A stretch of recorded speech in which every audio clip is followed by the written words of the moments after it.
Good evening, ladies and gentlemen, and welcome to another edition of Sirhan on X, live from Cincinnati, Ohio, here in the United States of America. Actually, a rather decent day today, 25 degrees. Actually, some sunshine came out, and for the first time in about a week, I was able to see my driveway covered in a whole blanket white, about at least 6 inches high. I mean, I haven't seen snow like this here in my part of town in about 20 years. I'm have to go back a while, but able to get some nice decent sunshine out of it today. See some of the snow melt, but I guess over here it's supposed to call for more snow this weekend, simply because it's the winter. Like it's called about an inch around parts of towns. So, but actually, not bad considering we finally got rid of the worst part of it of the cold weather. Actually, after the weekend, it's supposed to flirt with the high 30s. I think like Sunday or Monday. Just crazy considering what it was not too long ago. But anyone out here in Cincinnati, just a reminder, just to bundle up, keep warm and stay warm, and just enjoy the day. Hope everyone had themselves a wonderful 8th of January 2025. And we're getting closer to playoff time. So, of course, like everybody else does, I'm going to have my picks. I'm going to have my rewards. And I'm going to talk about the Final Four in college football coming up tomorrow and Friday. And, of course, the biggest one is the fight that took place in Australia between the premier Jai Opetaia, looking back at the great Carlos Monzon, who was one of the premier fighters of his time, especially in the middleweight division, and his place in middleweight history. So we're going to get right down to it. Start with the first game. It's, of course, Saturday, 4:30 in Houston. It is the Chargers and the Texans. I can tell you this, the Texans aren't going in the right direction right now heading into the playoffs. I mean, they got basically beaten by Kansas and basically dog walked by Baltimore. Granted, they don't have their two of their top receivers and Stephon Diggs and Tank Dell. They did get Deontay Johnson late, but we know how Deontay Johnson is. You add the standout Nico Collins. Of course, you have Joe Mixon at the running back. Defense has been hit and miss all season. Of course, the suspension to Azeez Al-Shahir didn't help.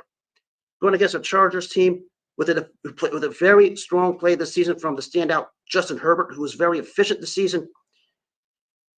But one thing I remind everyone is that what happened, of course, 2 seasons ago in Jacksonville when the Chargers blew that 30-0 lead.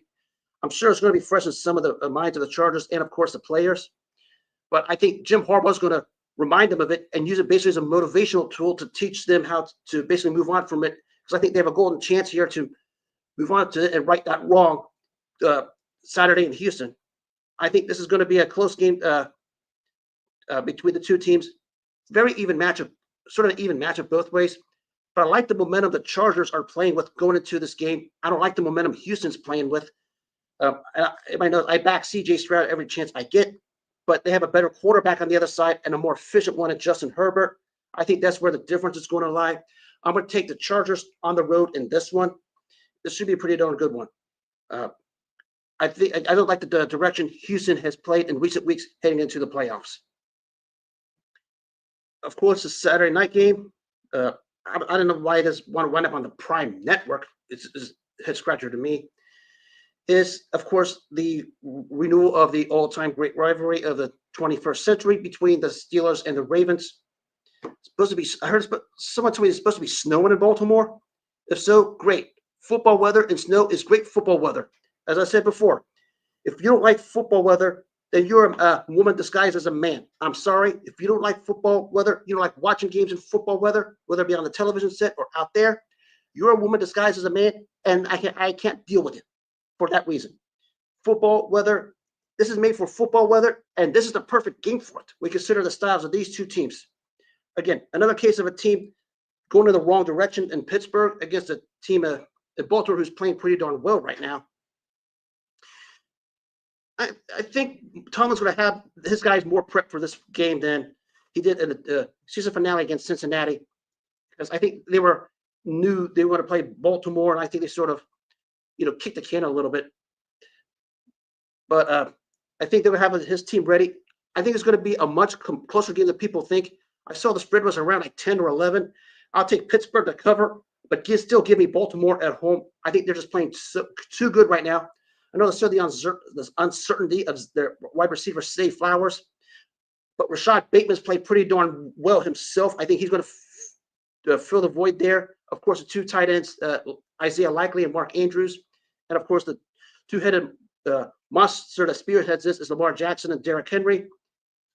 I think they're going to be the ones to control this. And I think that the Baltimore defense, which has played exceptionally well in recent weeks, is going to cause enough problems for Russell Wilson and the Steelers offense to where they're going to escape Baltimore with a win.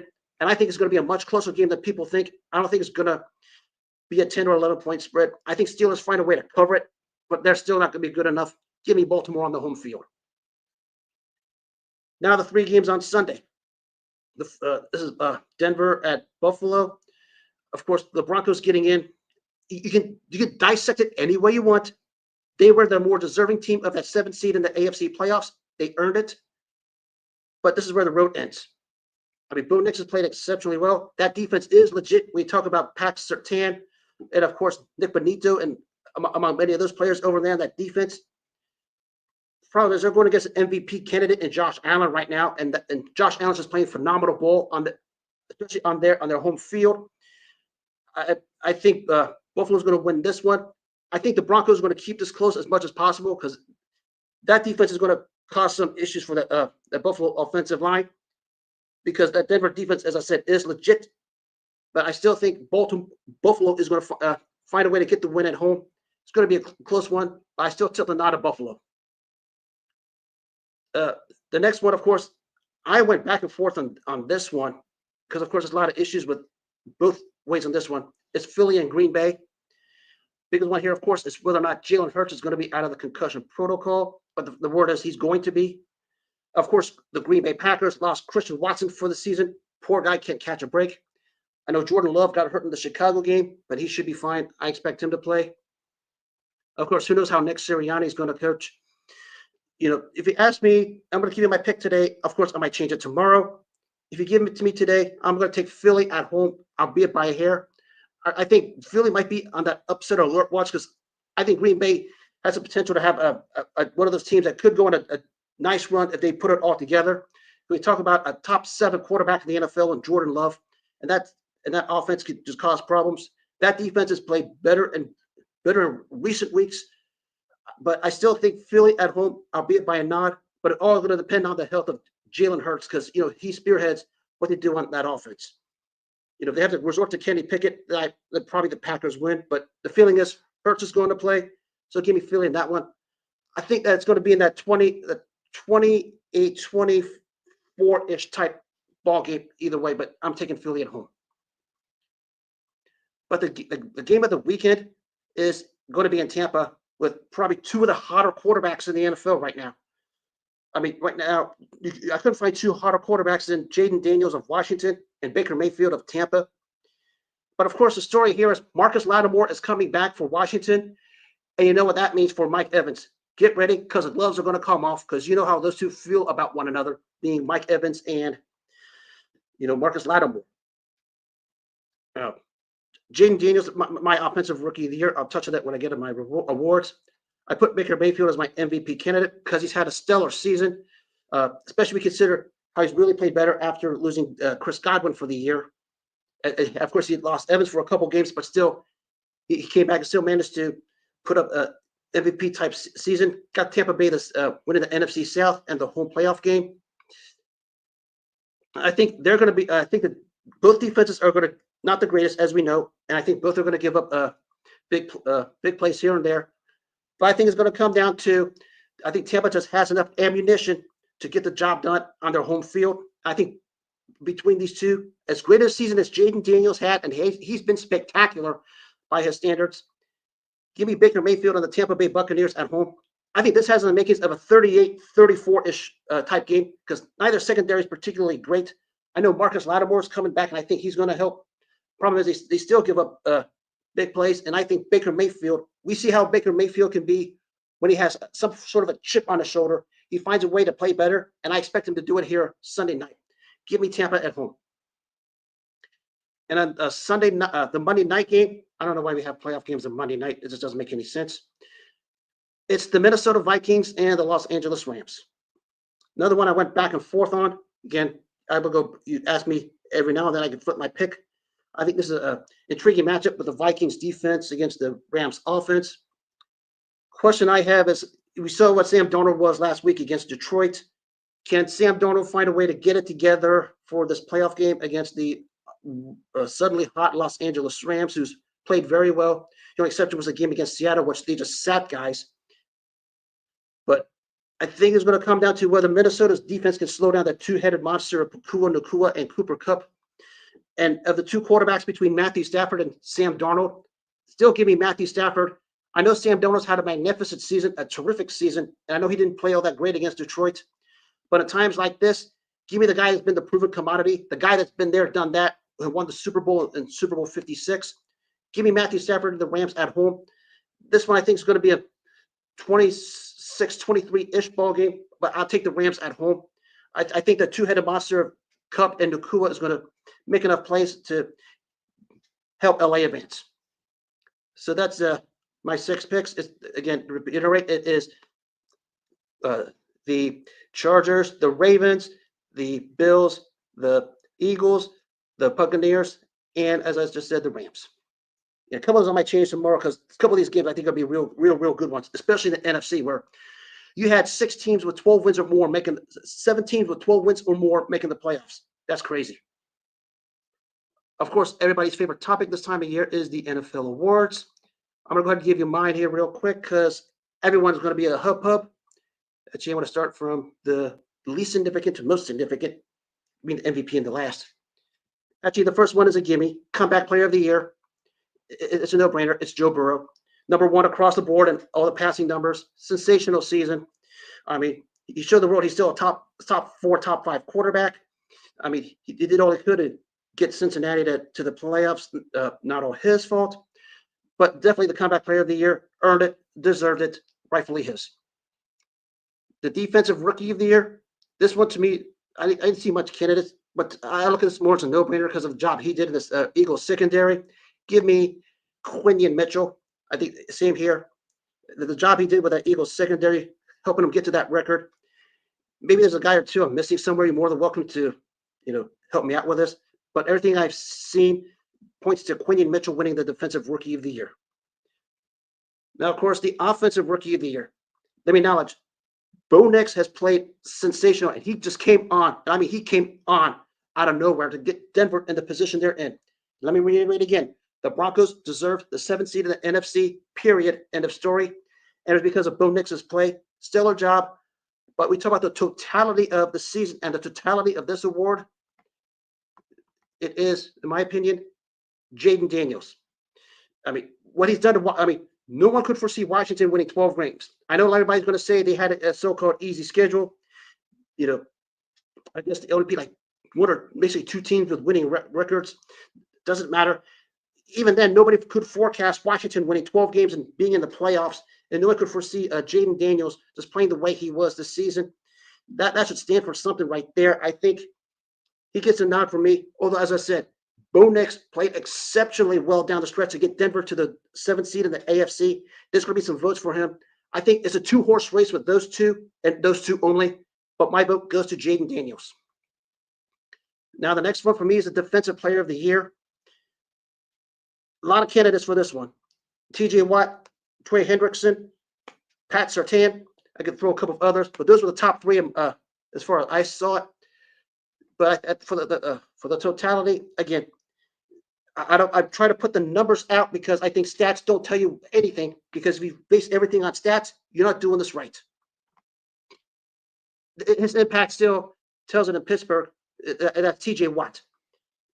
Again, the only other 2 candidates I considered were Pat Surtain and Trey Hendrickson. Again, ask me probably tomorrow. I'll give you a different name. This one's close between those 3. They were my top 3 candidates. This guy gets a nod.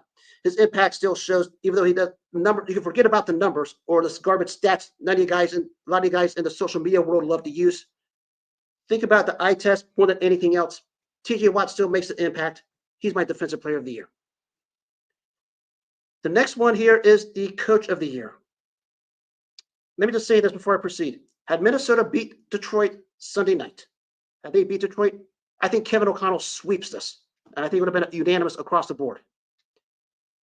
I mean, but he didn't. He's probably going to get some votes. Everyone's going to point toward Dan Campbell, understandably so. But I'm going to go across the grain here for one reason. So put it here. And I say this for this Andy Reid for this reason, because here's the part everybody misses. They had Hollywood Brown for a significant part of the season. They had Rashee Rice out for the season. Their top running back, Isaiah Pacheco, out for an indefinite period. They had to do makeshift. They had to call Kareem Hunt off the couch. They had to get DeAndre Hopkins to help out. I believe Xavier Worthy missed a couple games in the middle there. Defense had to do a makeshift. Of course, the issues at left tackle with Wanya Morris and a couple of them guys. They had to bring in DJ Morris, but they still finished with the number 1 seed. Somebody has to get credit for it, don't they? He would be my coach of the year. Again, other deserving candidates like a Dan Campbell. You can throw in, of course, Kevin O'Connor, a couple of others. But if I had to vote today, this guy would get my coach of the year award. A lot of people miss this with him with that record because everybody gets so fixated on how the NFL favors the Kansas City Chiefs. Somebody has to coach this team to a 15-2 record and the number 1 seed with all they went through on offense. There's your answer right there. Now, Offensive Player of the Year.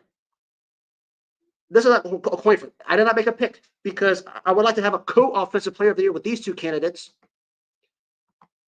because they both deserved it. One was the 2,000-yard rusher, Saquon Barkley of the Philadelphia Eagles. Of course, Jamar Chase of Cincinnati, the Triple Crown winner, which is an exceptional achievement. I mean, did everything he could along with Burrow to help Cincinnati try to get to the playoffs, which wasn't meant to be. But on a coin flip, this was not by a coin flip. I give it to Saquon Barkley. Tipping not here. They won the NFC East, got the 2 seed. They're going to the playoffs on a 2,000-yard rusher. I mean, basically, he looked like he didn't have much left in the tank, but he came on like out of nowhere to put these extraordinary numbers when people thought he was so-called washed. For him to do this at this age is absolutely sensational. He's my Offensive Player of the Year. And, of course, the last one. Of course, the most valuable player. They're my candidates. Let me just say this. We get fixated with the term valuable way too much. I mean, nobody has a real clear-cut definition of what valuable is because I could put another 5 more candidates in this who really deserve it. I mean, you could talk about a Jared Goff in Detroit. Of course, he got the 1 seed. He has to be included. You could include some people want to put Derrick Henry and try to dispel Lamar Jackson. I mean, maybe the first half, yes. Second half, he sort of tailed out a little bit. So you might as well forget that. Justin Herbert had an efficient year. I think he had the fewest interceptions in the league. His TD interception ratio was one of the better ones. He's in that conversation. You could maybe add throw in a guy like a Jordan Love. What happened to Green Bay when he went down? He's in the conversation. Some through Jaden Daniels. He was my offensive rookie of the year. Had a strong case for it for the longest time because did you think Washington would win 12 games this season? Again, the word valuable gets tossed around a little too loosely by a lot of you guys sometimes. And there were a lot of deserving candidates. I boiled it down to these 5. Before I get my winner, I'll just break it down like this. I put Mayfield simply because of the year he had. We consider them winning the South Division and basically getting swept by Atlanta and looked like they weren't going to win it, but he just kept on and kept on. Of course, losing Chris Godwin for the year, having Mike Evans out for 4 games, among the many other issues there, still put up outstanding numbers for Tampa Bay and getting him in the position they're in. Saquon Barkley, as I mentioned, MVP candidate. Some of you guys have him as an MVP. I'm not going to argue it. Very strong, very strong case. 2,000-yard season. Basically just carried the Eagles offense to the 2nd seed in the NFC East title. Well deserved. Of course, everyone's going to throw a hub about Patrick Mahomes. Somebody has to be in the conversation because they're the 1 seed. Somebody has to get it, don't they? Of course, the years both Josh Allen and Lamar Jackson had respectively, both sensational seasons. We consider the fact that last year people thought Lamar Jackson didn't deserve it. He basically proved them wrong. And of course, Josh Allen wrote him off. He came out to have a very sensational season. But in the end, this was my winner. Give it to him for the 3rd time. And I say this for this reason. Look at what he's done against teams with winning records. As some people call for Josh Allen. The tipping point is Lamar Jackson has more wins against winning teams than Josh Allen does. Someone try to say this ideology of Josh Allen beat a team that, Lamar Jackson couldn't. Let me remind you, Lamar Jackson dog walked the Texans, the same team Josh Allen went 9 for 30 on. Again, you want to have Allen? I'm not going to argue it. Strong case. You want to argue for a lot of people have Barkley? Legit, strong case. But at the end, this is my MVP. Give it to him for a third time. So that takes care of my awards. Again, lots of candidates all the way around. Maybe the only wasn't really a slam dunk out of this. The only real slam dunk probably was Burrow winning comeback player of the year. After the injury, look at what he did in Cincinnati. Phenomenal stuff. Kudos to him. So that takes care of my awards. And of course, the ongoing conversation still takes place. I think everybody now at this point needs to just shut up and move on for it. But I'll say this for the last time. Had to do with the baloney that took place at Denver between Kansas and Denver. And of course, the morons in Cincinnati running their mouths. And of course, now Travis Kelce wants to come out and say he's not afraid of anyone. And of course, it causes an uproar. As I said before, were the New England Patriots afraid of the Cincinnati Bengals? That's where you guys lost the argument. Plain and simple. Of course, Travis Kelce was being Travis Kelce. We know how he is when he gets on the mic on the podcast. He's Travis Kelce. He's going to say about not being afraid to play about anybody in the Walmart parking lot. Say what you want about him. But once again, we have people having an outrage over him giving an opinion and having an honest opinion. I don't think anybody really wants to play a football game in a Walmart parking lot for the obvious reasons. But that's how everybody reacts.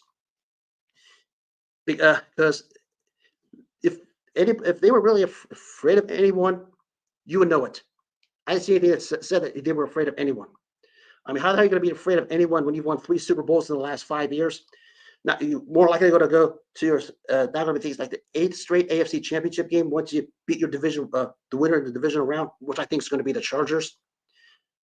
They're not. They're up here. Everybody's down here. Somebody's going to have to really earn it to beat them to prove this point wrong.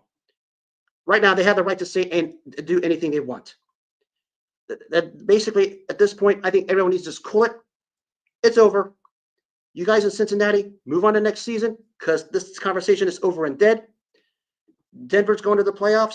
Kansas City's going to be moving on. I think Denver and Kansas City have already moved on. Time everybody do the same. As I said the other night, do better, be better, carry yourselves better. That's all it comes down to. And of course, the news out of Cincinnati, not good for Jermaine Burton. But I guess there is some allegation because the coward Kelsey Conway opened her mouth. Because that's who the coward Kelsey Conway is. Nick Saban told everybody this was a high-risk, high-reward pick. I knew there was so-called character flaws.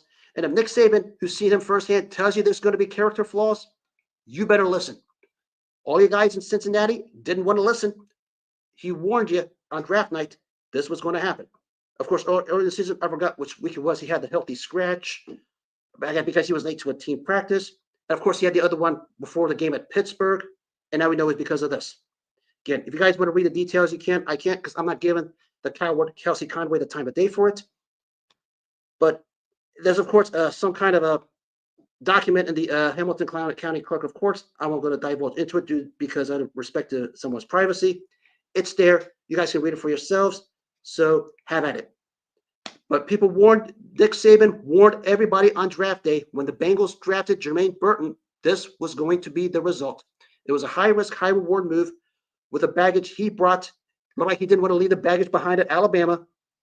And we know some of the incidents there. He was a first-round talent that fell to the third round because of those issues. Of course, there was a supposed issue in Tennessee where I guess he swung at a woman. That's what Bengals fans like because he supported Joe Mixon all these years. But as I said, high risk, high reward move. That's what it was. You all was warned in advance what this was going to be. Some of you guys calling for his head. Some of you guys saying, give this guy help. I don't care if he's on this team or next year or not. I agree. I think the guy needs to get himself looked at a little bit. I read the whole thing. I said, I'm not giving Kelsey Conway the kind of day because Kelsey Conway is a Cincinnati coward. But the details were disturbing. I won't read it on the platform because I won't use it for it. Now it takes care of all of my NFL talk. Again, just do better, be better. As I always say all the time, make self-care a priority. Now I'm going to divulge into the college football Final Four starting tomorrow and Friday. Of course, tomorrow is Penn State and Notre Dame. Question here, obviously, is whether or not Abdul Carter, the standout defensive lineman, is going to play. When he's on the field, he's a problem. Everybody knows this. Everybody expects him to play. I do too, and that's why I expect Penn State to win. They have enough on the offensive side to take care of business. That defense is basically lights out, especially when you consider how they shut down Alshon Jeanty and basically made life a living heck for Kevin Jennings out of SMU a few weeks back. Penn State advances. Give me Penn State on this one. And of course, the big one is Texas and Ohio State. The secondary of Texas and against the standout receiver Jamarius Smith of Ohio State is going to be the issue. But of course, it's going to come down to whether or not which one of the two quarterbacks is going to play well, because I wasn't thrilled with the Ewers the other night against Arizona State. And of course, their run game was absolutely non-existent when they had 53 yards on 30 carries against ASU, whose run defense was just mid-level at best. And you're going against the Ohio State run defense, who just shut down Oregon, basically put them on lockdown and beat down. Everything points to Ohio State win, and I expect that to be. Because it seemed like that loss in Michigan flipped the switch, and they're clicking. Because what they did at Tennessee and Oregon, I haven't seen in quite some time at this level in the college football field. And I expect that momentum to continue against Ohio State. I think Texas will make it a fight for as long as they can. But I think Ohio State just has too much weapons, especially on the offensive side. We talk about Abeka, Smith, Travion Henderson. I expect them to just have enough weapons to get the job done. Ohio State advances to the national title game. So I expect a rematch between Ohio State and Penn State for the national title game. And of course, we'll talk into that once that is fully complete. So I think both games are going to be, I don't think they'll be competitive. I don't think they're going to be wipeouts either. I think Penn State and Ohio State are going to show why they're the cream of the crop in the college football field this weekend. Now we're going to take a trip down under, because it was earlier today that the standout Jai Opetaia handled business against David Nyika by a fourth-round knockout. Nyika got slept, period. Now, he tried. I like this guy, gave an honest effort. But as I said, a top 7 pound-for-pound fighter in the world today is none other than Jai Opetaia, and he showed it again. And we talk about the top 7 fighters pound-for-pound: Alexander Usyk, Naoya Inoue, Bam Rodriguez, Gino Nakatani, Terrence Crawford, after you put Ultra Better Beef, and Jai Opetaia. There's a 7. Anything else is unacceptable. Jai Opetaia can do it all in that division, and he wants all the smoke. That's what I love about him. I mean, now, he tried to get the coward Chris Williams-Smith to come out at him, which got to the point where he would pay $250,000 himself, buy him his hotel room, buy him his plane, so he could bring that coward out of Britain to kick his butt. And of course, Chris Williams-Smith, who was a coward, cowered it out. Now he's going to do the same to Zurdo Ramirez. He basically told Zurdo Ramirez, I'm bringing the belts. I want the belts. Good luck, Zurdo Ramirez, because you're on borrowed time right now. When Jai Opetaia wants something, he's going to get it, and he wants it. Plain and simple. Why? Because he wants all the smoke. Badou Jack, I guess, has the other belt, which he's basically on borrowed time right now. He's not man enough to fight Opetaia, as we all know, because he's Badou Jack, and he's a coward who hid behind the PBC banner for the longest time. So that makes him a chicken by default. But Jai Opetaia wants all the smoke, and there's nobody that can beat this guy in this division unless Alexander Usyk goes down to cruiserweight. That's the only guy that beats him. That's pretty much it. Can't see anyone at 175. And at heavyweight, he's probably the only one Usyk's the only one at the moment. Which that's a fight I'd like to see probably end of 25, early 26. So Jai Opetaia, great job today. Nyika is going to be back. I think he was a tough guy, but they say there's levels to this. Jai Opetaia showed it. And we'll see what kind of balls Zurdo Ramirez has if he's man enough to challenge him. We'll see that in due time. And of course, another announcement was Teo Lopez, being Teo Lopez, the moronic idiot that he is. Apparently, he turned down the offer to fight Zabio Matias, which was set for March 15th at the Garden. And of course, he's been on a weird rampage as of late, wanting to be on that adult network, OnlyFans, whatever the frick it is it's called. He's on borrowed time, and he knows it. I mean, the guy was calling out Devin Haney, Boots Ennis, Terrence Crawford, and Tank Davis. And when they came around, he tucked his tail between his legs and backpedaled like a coward. What more can you say? Basically, George Kambosos broke him. I've said this when he lost to from that fight on, he broke him. I'm not giving him credit for his win over Josh Taylor because Josh Taylor was a beatdown version of him after his fights with Regis Prograis and Jack Cattrall. He got a couple gifts and basically carried Steve Claggett the distance because he wasn't man enough to get the job done the right way. Teo Lopez is on borrowed time. Anybody with a brain knows this. I mean, he's trying to get out of the top-ranked contract. You know, who knows what the deal with that is. The problem is he doesn't help his own cause by sitting when he shows up, basically carrying fighters like Steve Claggett the distance that had no business being in the ring with him. And now who can't, and now the same Teo Lopez who can't even sell the tent in a homeless parking lot, and he thinks he's worth more than that. Good luck down the road, Teo, because we all said all along, George Kambosos broke you, and you haven't been the same ever since. Plain and simple. Now you're basically trying to get into a Twitter war with Kambosos when you don't have a leg to stand on. You try to get into a Twitter war with Devin Haney when you don't have a leg to stand on. Good luck down the line. You're going to need it because your 5 minutes of fame were up when you got beat by George Kambosos. That's what I got to say about you. And of course, to wrap this up, this is the historical moment I'd like to talk about. It is 30 years ago today, the world said goodbye to one of the top 10 all-time great middleweights, the great Carlos Monzon. One of the rugged fighters out of Argentina, was killed in a car accident. All-time great middleweight, held the record for the 14 consecutive title defenses for the longest time. It was a record that Marvin Hagler wanted to break originally, but was eventually succeeded by guys like Bernard Hopkins and Gennady Golovkin. One of the stronger fighters from Argentina, rugged fighter, do-it-all kind of guy, who said had the record for the longest time, fought, beat all comers, could fight and beat anybody in any era because he was that good, or at least hang in with some of the greats. And of course, we talk about some of the great middleweights. We talk about Carlos Monzon. Of course, he's up there pretty much on everybody's top 5 all-time great middleweights. But as I said before, I don't partake in rankings. That's for you guys. But we talk about just a general sense of all-time great middleweights. Of course, the king of the crop is, of course, Sugar Ray Robinson, Jake LaMotta, who remember that rivalry back in the 50s and 60s. And a lot of people like to mention Harry Greb.